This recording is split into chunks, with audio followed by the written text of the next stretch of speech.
there's a whole mess of things that we were able to accomplish over the last couple of years, really despite the state's sort of lack of interest in these items. And part of what I want to do now at the state is to kind of create a little bit of interest in some of the things we're doing, and at least give cities and counties the bandwidth and not preempting them when they go and they do things like creating goals for themselves for reducing carbon emissions. So it's really, I think it's an exciting time, especially at the local level. We all know the national story that has emerged from the November 2024 election. If we look beyond the widely accepted narrative of what happened, can we find other stories to tell? I have a feeling that we can. If we look close enough, zooming in to state and local races from that election, I bet there are folks with interesting ideas, backgrounds, and stories who found a way to reach elected office in 2024 determined to build local power in the communities they serve. Where are the newly elected politicians who are focused on fighting corporate power, empowering local communities, and finding ways to positively change their cities, districts, and states? On this season of Building Local Power, we're hunting for those stories and bringing them to you. Welcome to the new class. I live in Cleveland, and I have for most of my life. You may or may not know that Cleveland and its vast collection of suburbs are split into east and west sides by the Cuyahoga River. The divide is geographical, but perhaps it's more strongly psychological. East Siders are typically East Siders for life, and West Siders tend to stay West Siders. The differences between an East Sider and a West Sider are too numerous, subtle, and entrenched to go into here, but the point is, what I did in summer 2012 was fairly blasphemous. I moved from the East Side to the West Side. My destination was Lakewood, Ohio, a part of Cleveland I had fallen in love with for its density, walkability, bikeability, and collection of wonderful small businesses. My love for this place was enough to make me do the unthinkable and convert from the East Side to the West Side. The conversion stuck. I still live here today. In fact, I'm recording this in my home office right here in Lakewood. Just a few months ago, the yards on this very street were dotted with signs urging us Lakewood folks to elect Tristan Rader to the Ohio House. When Rader was a Lakewood City Council member, he advocated for public transit, parks, urban density, and sustainability. He also has a history of advocating for labor rights and fighting climate change. His understanding of the concerns and strengths of Lakewood and Cleveland's near West Side helped him win his first election to state office, and he now represents Lakewood as part of Ohio's District 13. Representative Rader is my first guest on the new class season of Building Local Power. Representative Tristan Rader, thank you so much for being on Building Local Power. My pleasure. Thanks for having me. Of course. I think my first question, generally with our guests, we ask them a little bit about their story and how they got here. So tell me about your journey into politics. What made you want to go into public service, and what was your path to arriving at this new office that you're just starting? Sure. I originally ran a lot of campaigns, just worked and volunteered. Really what got me involved like full-time into politics was the Bernie Sanders 2016 presidential campaign. He just presented a vision of the future that like was so radically different and seemed almost attainable, right? Where people could actually like not go into debt, not have crippling debt because of their health care. And, we could catch up with the rest of the developing world in our education system and free tuition to public universities like most, again, the developing world had. So I saw this vision and I thought, this is something I really want to throw my life into, right? So I ended up working for Bernie, quit my job at the food bank. I worked for the Cleveland Food Bank at the time, where I saw like an astonishing level of poverty that like I don't think you'd get to see until you're really down into the trenches, particularly like on the east side of Cleveland. And actually the food bank in Cleveland serves Ashland and Richland counties too. So I saw like rural poverty that in my estimation is pretty close to absolute poverty, people living on just about nothing and relying on food banks to come and, stock their fridges. And it was really something that really helped me along the path towards wanting to just make a difference. And whatever time I had sort of on this planet, I wanted to devote towards building the society that I know we can have if we all decide collectively we want it, right? So I got involved with Bernie, and then from there I ended up running my own campaign in 2017 for city council. Again, I just took him at his word. You go be the change that you want to see in this world, and I thought I could make a difference there, and I thought my city council wasn't making all the best decisions. We're a progressive city. We just give away our public hospital for nothing, basically. And I thought that like I could make better decisions than some of these folks. So I ran a re-election, won. This opportunity came up to run for state representative. I jumped on it because, again, I'm not somebody that likes sitting on the sidelines. And for the last couple of years, our state house has been pretty regressive in its policy. It's pretty bad, especially around LGBTQ issues, around union issues, around just any number of issues. Energy, too. My background is actually in renewable energy and environment. And we're one of the worst states, one of the biggest emitters of carbon in the entire country. And our state policy has a lot to do with that. So anyway, that's it in a nutshell. So I know your district quite well. I'm calling into you from your district at this moment, but most of our listeners probably don't. So tell us about the west side of Cleveland and Lakewood for someone who's never been here. This is a phenomenal district. It's where I grew up when I was a little child, and it comprises the near west side of Cleveland, everything from the Cuyahoga River to the Rocky River. So Lakewood, not Rocky River itself. So it's all of Lakewood. It's Edgewater. It's Gordon Square. A little bit of Tremont, Ohio City, West 25th Street. So we have great things like the Edgewater Park, fantastic, one of the best premier parks I think in all of Lake Erie, let alone the Great Lakes. And we also have everything along the river there, the Towpath Trail, West Side Market, just a great mix of housing stock. This is really a bedroom community district. It's the densest district in the entire state, has the highest LGBTQ population of the whole state, and one of the highest Hispanic populations of the whole state live within this district. So there's a lot here, I think, and we're growing too. Lakewood's population and the population of these particular suburbs, population-wise, is going up because people want to be sort of where the action is, and it's a really cool, progressive place. Yeah, I think that's certainly what drew us to Lakewood. I grew up on the east side, and I made the switch to west side, which Clevelanders don't usually do. Really? You came across the river? I came across the river. Okay, so let's talk policy a little bit.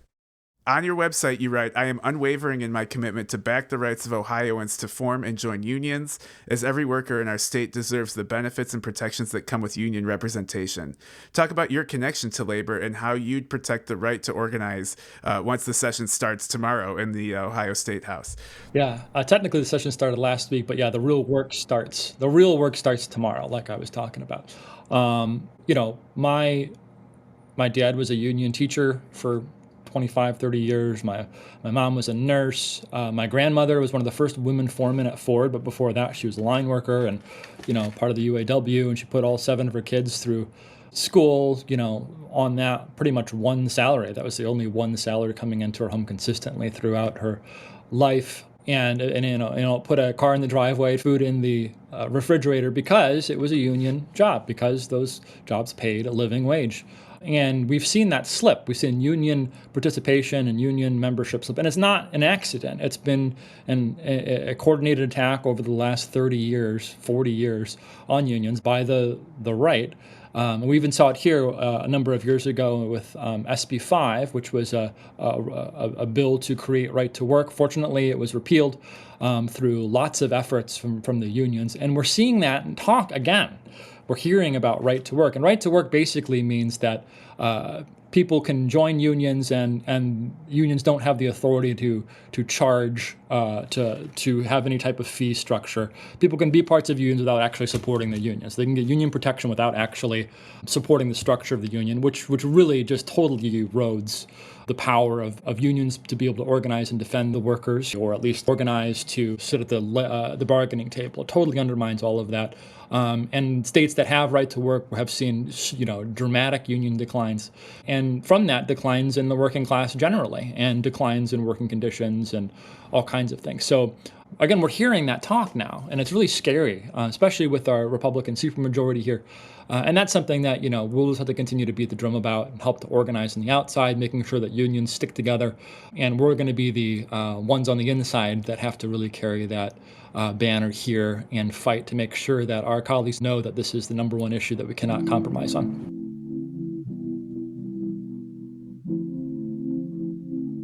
You and I think, know it well, and we both have family history with unions. But for people who maybe aren't familiar with Cleveland and Lakewood, can you just talk about the importance of unionized blue collar jobs to the fabric of this city?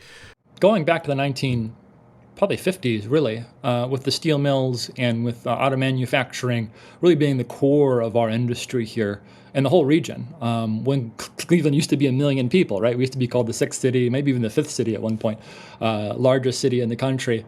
And that was really on the backs of the workers who built this city and then organized in through the 1930s to the 1950s. But from there, we've seen a huge decline in just the number of folks working in these plants to begin with. And a lot of those manufacturing jobs have been sort of exported through horrible trade agreements like NAFTA and things that have really hollowed out the Midwest and created the Rust Belt. But lately, we've seen some resurgence, especially in the service sector. We've seen the Starbucks workers are one example. We've seen other examples around the country of Amazon facilities being organized.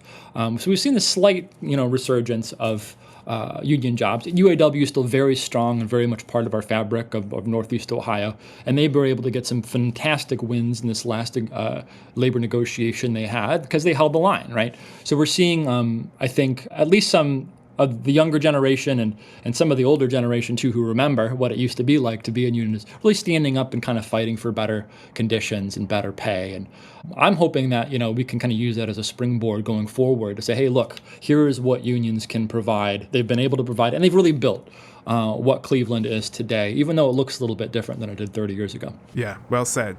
A couple episodes ago, we had an amazing conversation with Amazon organizers in North Carolina. It was really a galvanizing conversation. And for the listeners, I encourage you to go back into the archives if you haven't heard it yet. I think we're kind of orbiting around the question of corporate power, which is my next question for you. And again, it's a big interest here at ILSR. You say also on your website, Ohio's economy favors the affluent and large corporations, often overlooking the needs of our working class. How did Ohio get to the point where large corporations hold so much power? And what do you envision as the solution to empowering working class folks in the face of that power? Budget after budget, we've created and we've lowered the corporate tax here in Ohio. We have created loopholes for folks that make over $250,000, and that just keeps growing. We got rid of the estate tax. We have just been giving billions of dollars away to companies, in the hopes they'll come and create jobs and there'll be some kind of trickle-down effect, which hasn't materialized, right? Trickle-down economics has failed. So, part of why I want to be here and part of something I'm going to advocate for, again, we're in the super minority, but still I think it's worth advocating that we first protect what we have, right? We have a group of lawmakers coming into this particular General Assembly that want to get rid of the income tax, which is one of the more progressive taxes in the best way, one of the best ways we can levy resources for services here in Ohio. And they want to push that burden onto local sales tax, which is a super regressive tax. It affects poor folks more than rich folks. And they also want to totally overlook this issue of kind of, again, a regressive sort of property tax scheme that hasn't really benefited, or it's only benefiting the rich who don't have huge increases in their property values when the poor have a much larger increase in their property values that mean they're shouldering more of the burden of paying for our school system, which, again, the state government isn't doing its full part in funding, which it should and it absolutely could. So, going back to, the rich and the corporations, everything that's been done in terms of structuring our tax system in the state has been done in the name of the rich to this point. And it continues to only benefit a handful of extremely rich people. I think your thoughts there kind of are a perfect segue into my next question. And I think this question of the supermajority is pretty essential to understanding Ohio politics. So these many years of conservative supermajorities have really moved the state away from the issues you seem to champion, like public school funding, LGBTQ rights, climate justice, and public and alternative transportation. I think a quick fact for people outside of Ohio might not know this, John Kasich, Republican governor, refused $400 million to build high-speed passenger rail from Cleveland to Cincinnati. Just said no thanks to the federal government. So as a member of a minority party facing the supermajority, what is your strategy for effecting change statewide? Yeah, I think it's important to sort of remember, realize, understand, just because we're in the minority doesn't mean we don't have a voice. And I think it's incredibly important that we stand up to this. And another reason I ran is reading in the paper what the majority is doing and reading in these different publications and seeing things online without having a really stark rebuttal, without somebody else on the other side, painting a better vision for where we should be, or at least antagonizing kind of the direction we're going in. So to kind of elevate those ideas, I think is incredibly important. Even though we are the opposition party, we should really start acting more like an opposition party. And again, putting that, what did Bernie call it, a poster up, a future to believe in. We should really paint a better picture of where we need to be. We're not in the majority now, and we probably won't be for the next near future, but we did pick up 2 seats. And I think part of what we're trying to do here too is smartly build power. We failed at this issue 1 campaign last year. And for those that don't know, that was another redistricting reform, which would have really helped shape the Statehouse maps in a way that was much more fair, so that our actual Statehouse could reflect better the population. Instead, we got stuck with bad maps. Even in this atmosphere, even with Trump winning the White House and Sherrod Brown losing, we were able to pick up 2 seats. So our for the first time in a decade, the Democratic caucus is up to 34 members. And we anticipate if we work really hard, we can pick up a couple of more. And that gets us a little bit closer to our voice being taken seriously, but even closer to a majority where we can actually rule, right? We can actually implement some of these ideas and veto things from executives that aren't helpful. So there's both this map towards more power, and there's this idea that we can be this opposition party that can at least paint a vision and paint a picture of where we need to go and start laying that roadmap so that we can build a better tomorrow for Ohio in a lot of ways. Can I add one more thing? There is power also in relationships and really just working to mute and to dull some of these bad things that are coming out. And I think that this particular last General Assembly and this General Assembly should have some success. And I want to be part of that team that's actually really trying hard behind the scenes to work to dull some of these initiatives and to make them less bad as they move forward. So, at the same time that we're pounding the desk and we're really trying to lay out that vision and we're antagonizing, we're also behind the scenes working to make sure that, there's going to be a big energy buildup moves. I'm an energy guy. That maybe it includes some solar and wind, and other things. Maybe it has some limits and regulation on some of the things that they want to do that are really bad. So there's things we can add to this discussion, actually implement and get done, even though we're in the position we're in. One thing, the podcast is called Building Local Power. We think a lot about local power here. So I'm wondering, as someone who was both a city councilor and now a state rep, what you think about the relationship between your role now and city and county governments. I think you mentioned what could be construed as a negative example with kind of foisting fundraising onto property taxes as opposed to a state income tax. But what are some positive ways the state can work with local and county governments in order to help build these communities' abilities to build power for themselves? Yeah, I think there's a couple avenues. Just to kind of frame this, we have a couple of different budgets here at the state level. One of them is the operating budget, which we're going to dig into literally tomorrow as everything starts for getting the operating budget rolling. It's a $99 billion budget that funds a lot of the state government. Incredibly important for things like jobs and family services. A lot of county services are in this budget. Medicaid is a huge part of that budget. So protecting that, keeping that in force really is something that directly affects literally millions of Ohioans, and it flows through these local county offices and making sure they have the resources to run. So you have that sort of operational side of things. You also have the capital budget, which will come up next year, and that's where a lot of projects are funded through. And you mentioned local governments like Lakewood, Cleveland, 2 places I represent, but there's also governments like the metro parks that have just done a fantastic job at leveraging state dollars, capital dollars, to do great things like rebuild Edgewater Park. That was a state/metro park partnership. I mean, it's an amazing resource that was never really used when I was a kid. Nobody really went to Edgewater Park back then. But now it's an attraction for the region, right? And they're redoing this Irishtown Bend. They're doing all kinds of amazing things, and that's a local government entity really being able to leverage the relationship with legislators to get this money lined up, and also with state agencies to make sure that we have beautiful parks that are protected, in our region. Yeah, I mean, similarly, Edgewater Park was never a destination for it. We drove all the way out to Menor Headlands to go to the beach in order to avoid Edgewater Park. But now you're totally right. A major attraction in the region. And good to know it was part of a state-local government collaboration. Okay, I think to wrap up, one more question. I wonder if you've got some examples of places where you're seeing really great work happen. What city, county, or state is doing work that inspires you? I do love Cuyahoga County. It's my county. It's the county I follow most. And I'm really interested, and again, I'm an energy guy.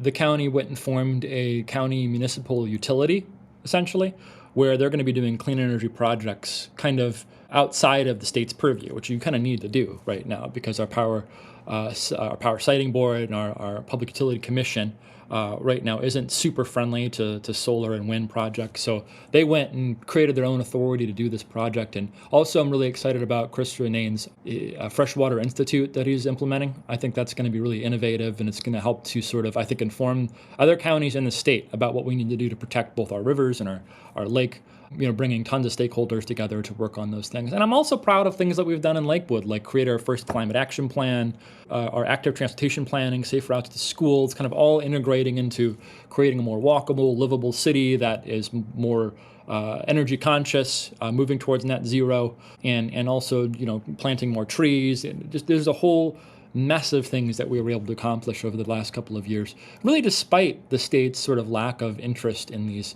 items. And part of what I want to do now at the state is to kind of create a little bit of interest in some of the things we're doing, and at least give cities and counties the bandwidth and not preempting them when they go and they do things like creating goals for themselves for reducing carbon emissions. So it's really, I think it's an exciting time, especially at the local level. As we look up towards the federal level, maybe not too exciting, but if you look at what some of these cities are doing across the state, there is hope, and there's reason to be excited. Well, if that's not building local power, I don't know what is. Tristan Rader, thank you so much for coming on the show and having this fascinating conversation with us, and good luck as the session ramps up. Thanks, Danny. Appreciate it. If you're interested in hearing more about locally controlled utilities and renewable energy, ILSR's Energy Democracy Initiative has a ton of resources to check out. Visit ilsr.org/energy to learn more, including how to sign up for Energy Democracy's weekly email newsletter, or check out another great ILSR podcast, Local Energy Rules. Similarly, if you're interested in the state of labor in the United States, especially in regards to blue-collar warehouse jobs, make sure to listen to our 2 recent episodes dealing with Amazon and labor. The first, Amazon, Labor, and Race, features 2 organizers leading the drive to unionize Amazon's RDU1 warehouse outside of Raleigh. Its follow-up, Pizza, DMs, and Solidarity, filming the Amazon labor fight, features a producer of the documentary Union, which is an intimate look at Amazon Labor Union's successful organizing effort in Staten Island. Here at Building Local Power, we'd love to invite you, our listeners, into the conversation. If you have thoughts about this or other episodes, ideas for future guests, or if you just want to get in touch, send me a note at buildinglocalpower@ilsr.org. And, as always, if you like what you hear, please like, subscribe, review, and share with your friends. This episode of Building Local Power was produced by me, Danny Caine, with the help of Reggie Rucker. I edited it with help from Taya Noel, who composed the music. Thank you so much for listening, and see you in 2 weeks.